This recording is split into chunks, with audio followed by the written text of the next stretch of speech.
ఈ పద్దుగాడేడి పంచర్గా నీళ్ళు ఇంకా రాలేదు. ఇంకే వస్తాడు, నిన్ను తట్టుకోలేక పారిపోయి ఉంటాడు. ఎక్కడికి పోతాడు? చచ్చినట్టు వస్తాడు. చచ్చినా రాడు. ఆ డౌట్ వచ్చేగా వాడు పర్సు నొక్కేశా. దొంగతనం చేసావా? అవును, ఇదంతా నీచలమేనమ్మా. నిన్న ఫైటింగ్ చేశాను, ఇవాళ దొంగతనం చేశాను, రేపు ఇంకేం చేస్తాను? Shut up. ఏంటి అలా చేస్తున్నావు? సిగ్గు లేకుండా అలా ఒక్కడివి తినేయడమేనా? పక్క వాళ్ళు తింటారో లేదో కూడా అడగవా? నువ్వేగా ఎంగిల్ తిన్నావు. అది నిన్న. నువ్వు పాలిటిక్స్ లో జాయిన్ అయితే అందరు మాటాసే.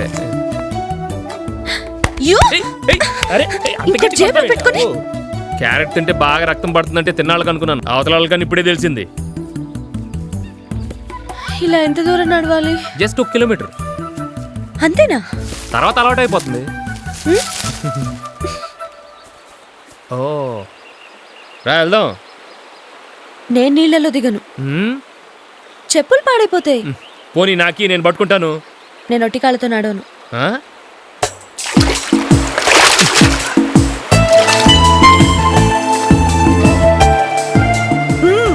బాగుంది. నీకు బానే ఉంటుందమ్మా, నాకే ఇక్కడ వాచిపోతుంది. ఏయ్, సరిగా మోయడం కూడా రాదా? ఏంటి, నేనేమన్నా ప్రొఫెషనల్ ముఠా మేస్త్రినా మోయటానికి? దున్నపోతంత బరువు ఉన్నావు. నన్ను దున్నపోతంటావా? పోనీ దున్నపోతనే మళ్ళేసి రన్నావు. నోరు మూసుకోరా. నన్ను రా అంటావా? ఇంకా అంటాన్రా, పెళ్లి కాని ప్రసాదు. ఇది పట్టుకో. ఇట్ట కాదు, ఇంకోసారి అన్నావు చంపేస్తాను, జాగ్రత్త. సార్ పంచర్ అయిపోయింది సార్. ఇదిగో ఫుల్ ట్యాంక్ కూడా. అలాగే సార్. సార్ మంచినీళ్ళు కావాలా సార్? మజా ఉందా? ఉంది సార్. బాగా కూలింగ్ ఉండాలమ్మా. ఎంత? 1200 సార్. అంతేనా? పెట్రోల్ రేట్లు బాగా తగ్గినట్టు ఉన్నాయి కదా? అవునండి.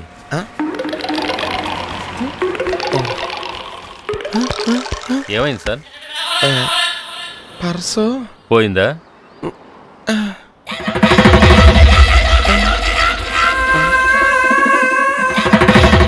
కోపం వచ్చిందా?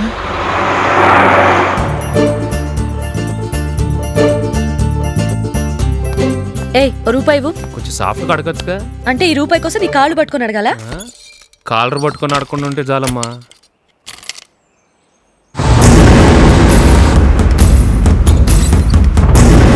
కదలకు. ఏం చేస్తావు? నేను చెప్పేది నా రౌడీలు వస్తాను.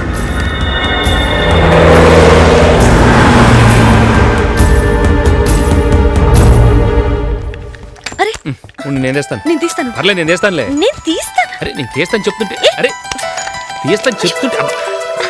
ఏంటిది? చేతి ఏంటి తీసేది? నీ చెయ్యి నా మొహం మీద ఉంది. అయితే నా మొహం మీద నీ చెయ్యా?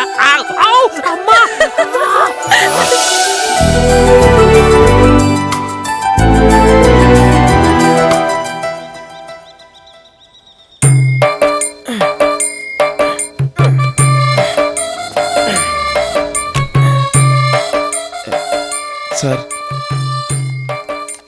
చిల్లరుంచుకో. థ్యాంక్స్ అండి.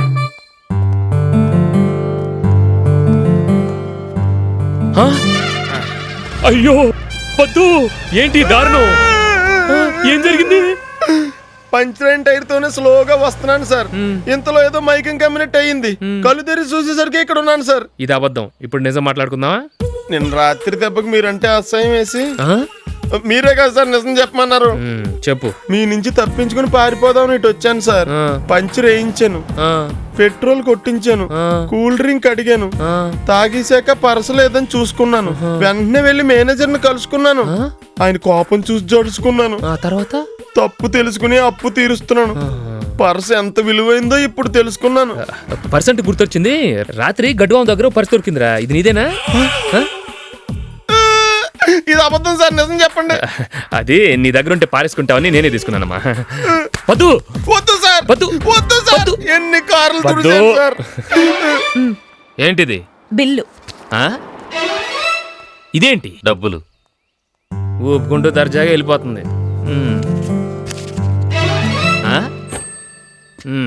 నిన్ను మెయింటైన్ చేయాలంటే బ్యాంకులో పని చేస్తే సరిపోదు, బ్యాంక్కి కన్నం వేయాలి. ఎంత చిక్కిపోయా పొద్దు. అయినా పర్స్ లేకపోతే మాత్రం పని చేయాలా? ఈ గోల్డ్ చేయవచ్చు కదా. గోల్డ్ తీసుకొని ఉన్నారు సార్. గిల్టా? పోనీ పైప్ పెట్టి వాడు కొట్టిన పెట్రోల్ వాడినే తీసుకోమనొచ్చు కదా. అన్ని తెలివితేటలుంటే మీకు లిఫ్ట్ ఎందుకు ఇస్తాను సార్? త్వరగా రండి, టైం అవుతోంది. ఉండమ్మా వస్తున్నాం. పెద్ద యువరాన్ లాగా ఆర్డర్ ఇస్తుంది, మాకు టైం అయిపోతుంది.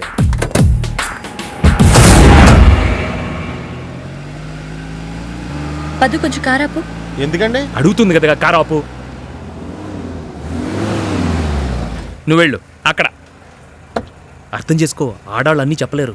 మీ ముందు మగాళ్ళని చెప్పలేరు. ఆ? అరేంటి తీసుకురామా. మీరేమనుకోనంటే ఓ విషయం అడగచ్చా? మ్మ్. మల్లీశ్వరి మీకు ఏమవుతుంది సార్? నా కాబోయే భార్య. మీరు భలే లక్కీ సార్, మంచి అమ్మాయిని పట్టేశారు. Non sense. నేను పట్టడం ఏమిటి? తనే నా వంట పడింది. నిజమా? అవును. ఎస్, నేను లైబ్రరీకి వెళ్తానని తెలిసి రోజు టెన్షన్గా 5 o'clock వచ్చేసేది. ఒకరోజు లైబ్రరీ సెలవు కదా అని ఇంటికి వచ్చేసింది. ఆ తర్వాత డైరెక్ట్గా నేను పనిచేసే బ్యాంక్ వచ్చేసింది. చివరికి నా ఫ్రెండ్ బర్త్డే షిప్ మీద జరుగుతుంటే అక్కడ కూడా వచ్చేసింది. ఇక తప్పకొప్పుకున్నాను. తన పట్టుదల చూసి నాకే ఆశ్చర్యం వేసింది. నాకు అదే ఆశ్చర్యంగా ఉంది సార్. ఆ అమ్మాయి వెంటపడేంతగా మీలో ఏముందా అని. సార్, ఆ? మల్లీశ్వరి ఆటోలో వెళ్ళిపోతుంది. నేను లేకుండా మల్లేశ్వరి ఒక్క అడుగు కూడా వేయదు. సార్ సార్ ఆటోలో వెళ్ళిన మేడం గారు మీకు ఇది ఇమ్మన్నారు. హైదరాబాద్ దాకా లిఫ్ట్ ఇచ్చినందుకు నీకు, తోడొచ్చినందుకు పెళ్లికాని ప్రసాద్కి థ్యాంక్స్. నా గురించి వెతకొద్దు. మల్లీశ్వరి. Sir tea.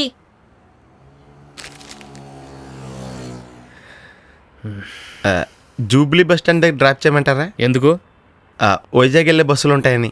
తన ఆటోలో వెళ్ళిపోయిందని నేను బస్సులో వెళ్ళిపోతాను అనుకున్నావా? మల్లీశ్వరి నా ప్రాణం. తను దొరికే వరకు పచ్చి మంచినీళ్ళు కూడా ముట్టుకున్నా. ఇందులో షుగర్ అది, కొంచెం షుగర్ తీసుకురావయ్యా. ఇంత పెద్ద ఊర్లో ఒక్క అమ్మాయిని ఎలా పట్టుకుంటారు సార్? పొద్దున పెట్రోల్ బంక్ నుంచి మల్లేశ్వరి హైదరాబాద్కి ఫోన్ చేసిన బిల్. ఈ నంబర్ పట్టుకుని అడ్రస్ కనుక్కుందాం అంతే. మీరు చాలా తెలివైన వాళ్ళు సార్. నిజం చెప్పు. మిమ్మల్ని వదిలించుకోవడం చాలా కష్టం అండి.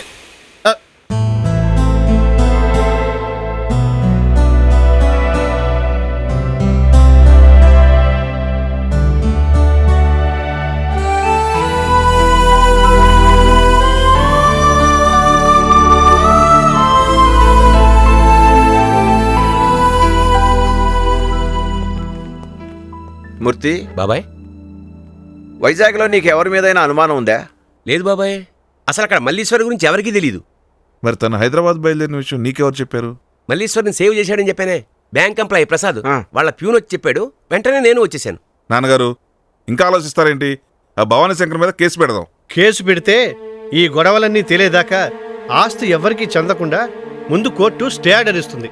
అంటే వాడు చంపుతుంటే పారిపోవాలి, దొరికితే చావాలి, అప్పుడు కూడా అరవకూడదు. అరిస్తే కోర్టుకు వినపడుతుంది కాబట్టి. అంతేనా మీరు చెప్పేది? అదికే సార్, మరి ఏమిటి? ఇన్నాళ్ళు మనం మల్లీశ్వరిని దాచి తప్పు చేస్తున్నాం సార్. ఈ టైంలో తనకు కావాల్సింది సెక్యూరిటీ కాదు, పబ్లిసిటీ. అందుకే ఓ ప్రెస్ కాన్ఫరెన్స్ అరేంజ్ చేద్దాం. చేసి ఆస్తి గురించి చెప్పండి, మల్లీశ్వరి మీద జరుగుతున్న హత్యా ప్రయత్నాల గురించి చెప్పండి, కానీ ఎవరు చేస్తున్నారో మాత్రం తెలియదని చెప్పండి. వాళ్ళే అర్థం చేసుకుని మరీ రాసుకుంటారు. ఈ ఐడియా బాగుంది బాబాయ్. ఇది ఖచ్చితంగా వర్కౌట్ అవుతుంది సార్. రేపు మల్లీశ్వరి కాలు జారి పడినా కూడా జనం భవానీ శంకరమే చేశాడనుకుంటారు. ఓకే, ప్రెస్ మీట్ అరేంజ్ చేయండి.